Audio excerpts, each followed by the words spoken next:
My name is Matilda and I'm from Sweden, here doing some REU research. And this summer I've been doing a lot of insect experiment on this plant, the erysimum, which looks like this.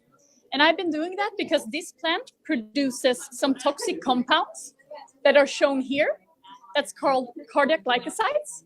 And we're not really sure how the plant produces these compounds, but this is the proposed pathway. And I've been trying to do experiments with 4 different mutants where we have knocked out key enzymes in this pathway to see what effect that has on the insect resistance.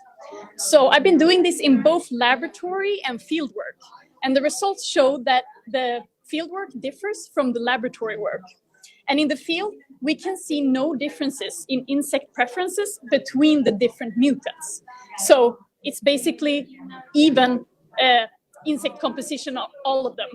And the only thing we could see was that there were a huge amount of striped flea beetles. But in the laboratory settings, in all of our experiments, we could see that the cabbage aphids that we used for these experiments all preferred the mutants, which indicates that when we knock out these key enzymes, we will have more insects on the plant, and the plant will thus have less resistance against pests.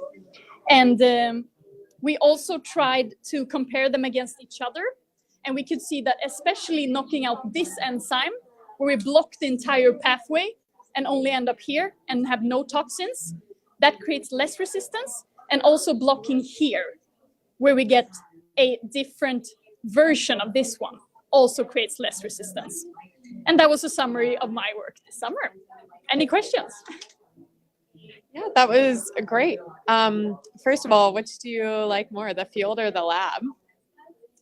I would say the lab. To me, the weather in New York is very warm, so I've been suffering in this field because it was very warm.